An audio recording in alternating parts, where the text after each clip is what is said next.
let's begin the conversation. I mean, it has gone beyond pockets of protest. This has become a large-scale demonstration by young Nigerians and are asking for the reformation of the Nigerian police force, especially the arm involved in the special anti-robbery operations.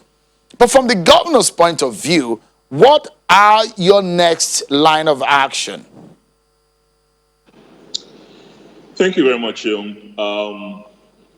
the EndSARS movement, which has been propelled by the disaffection generally felt by the younger people and many Nigerians, for that matter, it's something that is commendable in the sense that it has also led to a clear position being taken by the police authorities. We met with the Inspector General of Police yesterday.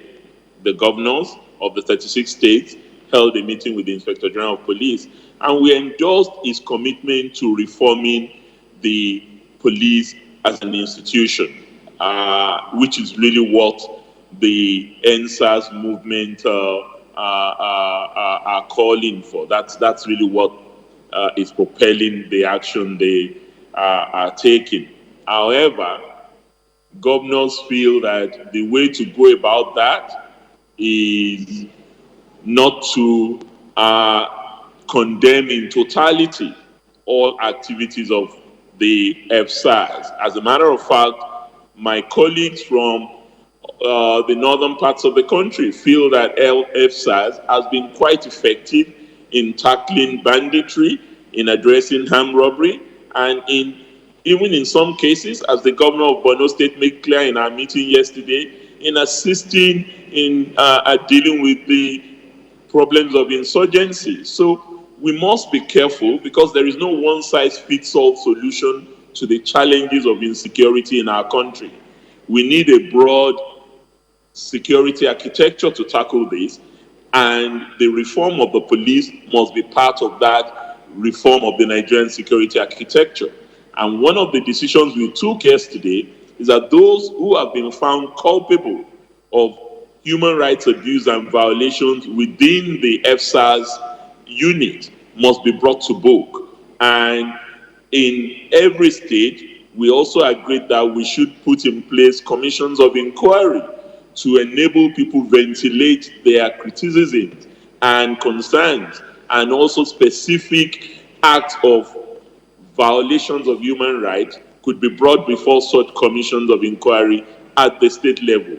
But over the long term, we feel that we still need more conversations, more consultations, and the Nigerian Police Council, which is a statutory body of the Constitution, must meet more regularly because that's part of its responsibility to regulate the activities of the police, in addition to ensuring that the Nigerian police really and truly protect the citizens. And the Inspector General of Police expressed his own commitment to that in his meeting with us yesterday. Governor Fayemi, if you look at what some of these young Nigerians are saying, some of them said they felt embarrassed that 2 days or a day after they asked for the disbandment of SARS, what they got was somewhat what you can call a rechristening of that unit, and now called SWAT. And they are saying outrightly they do not want it. So we've now found ourselves chasing not one hashtag, two hashtags now. Hashtag EndSARS started. Now we have hashtag EndSWAT. So it does look like what the Nigerian youths want is more than what the Nigerian government is bringing to the table. Where do you go from here as a leader when they said we do not want the manner in which an approach of the government in tackling these issues? Well, so actually, it's not just the young people who felt that the swiftness of replacing EndSARS with EndSWAT might be seen as precipitate. We also observed similarly in the meeting we held with the Inspector General of Police yesterday. However, every single issue brought about by our young protesters has been responded to by Mr. President in his speech and by the Inspector General of Police in its action. Are these adequate? Not necessarily. And that is why it's important that we engage and get to the bottom of this. This is, in my view, not just an EndSARS or EndSARS movement. I think there is a sense in which our younger people are telling us that they have concerns about the quality of governance that they are getting. And it looks like it's a shifting goalpost.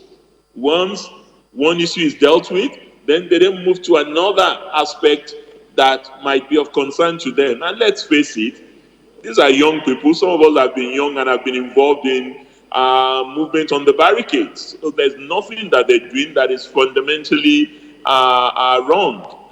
Any young person should be involved in movement for change. And that, I think, is what they are asking for.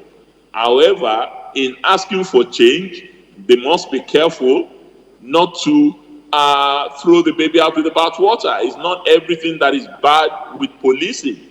However, policing has to be more accountable and more transparent in its operations to the citizens. There's no question about that. And I think that message has been delivered loud and clear.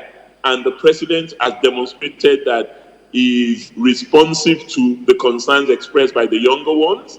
And the Inspector General of Police has also, in my view, expressed commitment to reform.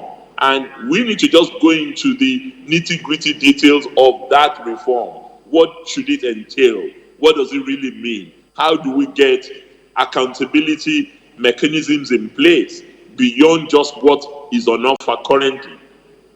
Governor Fayemi, if you look at it, you did mention something earlier where you said it does look like it's so many things that are being brought to the table. This looks to me like a socio-political agitation. Issues of governance have also been brought to the fore by some of the protesters. It does look like they're calling out the political class in the country over the activities and the manner in which the country is being run. Does this signal something for you? Is it something that you're familiar with? Because I know that when you were younger, Governor Fayemi, you were on the street, you were an agitator also for reforms in the country. Does this signal something for you? Does this ring a bell to you that maybe there is some kind of political revolution in the offing?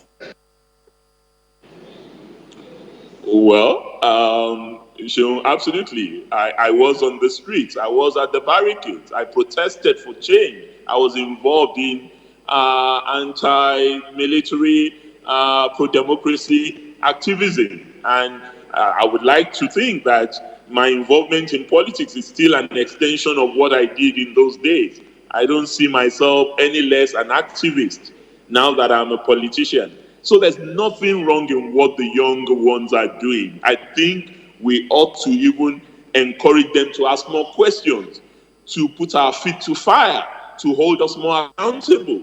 They elected us to office, and there's no question that we should be responsive and responsible to those who put us in office. However, in doing that, I think it's also important for them to be absolutely clear about what they want. It shouldn't just be agitation for its own sake, but agitation with a purpose to getting results. And I hope this leaderless movement can become more organized, more cohesive in putting their views strongly across the table and even getting more involved. We can't ignore them. 65% of the population of this country is under 30. So it is a serious segment of our population, and we must pay attention to what they're telling us as political leaders. Dr. Fayemi, just in a few seconds before we go on our break on the program, does this also point out the fact that You and your colleagues in the Southwest are already talking about Motekun. You have already initiated that idea. And it's part of the restructuring, the larger restructuring agenda your party has promised through federalism and how, your manner in which you want to handle the issue of restructuring. Do you think that this is a major issue which needs to be looked at? Just in a few seconds before we go on break. This is certainly a critical moment for our country. We need to listen to what is coming out on the street. Security should be brought closer to the citizen. And if it means decentralizing, devolving authority to the local levels, then so be it. The Inspector General of Police has already committed himself to community policing. But what exactly does that mean in terms of command and control? What these young people are saying is that they don't want police brutality. They don't want police that is unaccountable to the citizens. And they don't want young people to be criminalized simply on account of their looks or the phones they carry or the cars they drive or the way they speak. And I actually absolutely associate myself with that, and a lot of my colleagues do as well. But we must be careful. In areas where EndSARS are efficient and effective, we should really let them continue to do the work. And virtually all my colleagues from the northern part of the country who spoke at our meeting yesterday testified to the effectiveness of SARS in their part of the country. And I really think that reform that we're talking about should be looked at on a case-by-case basis. It should not be a one-size-fits-all response to the challenges of insecurity that we have. Governor Fayemi, if you can give us a sense of where to, how to go about this and where to go from here, because it then looks so much that there is an urgent need for solution. And a political party have come out to say today that the solution is to restructure Nigeria. Do you think that is apt as of now? Well, restructuring has become a fad. Everybody talks about restructuring, but you really need to find out precisely what they mean by that. If by restructuring, that political party is talking about devolution of power and authority, as well as revenue and resources to lower levels of government, then that may be one option that we look at.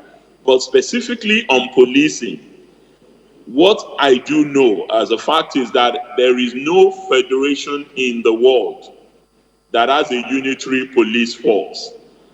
I have studied policing across continents, not just countries.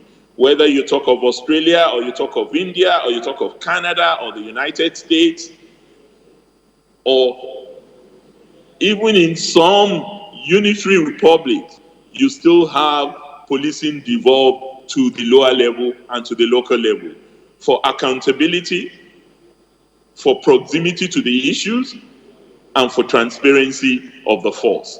And I think we ought to be looking in the direction of ensuring that policing becomes a concurrent issue. We continue to maintain our federal police, which is the Nigerian police force, but we also have devolved policing arrangements so that they become more accountable at the local level, and these issues can be addressed much more at the local level. It is commendable that in our constitution we have the Nigerian Police Council, which is the equivalent of the Nigerian Judicial Council. But the Nigerian Police Council has not been performing the function it ought to perform because it has all the 36 governors of the state in its composition and the president. And I think we ought to be looking at it, meeting more regularly, maybe quarterly, as a regulatory authority for the activities of the police. And we can start with that and then move in the direction of further devolution of policing. Governor Fayemi, Chairman of the Governors Forum, thank you indeed for your time and at least giving some clarity on some of the position of Nigeria's governors tonight. Thank you so much indeed for talking to us. Thank you, Seun, for having me.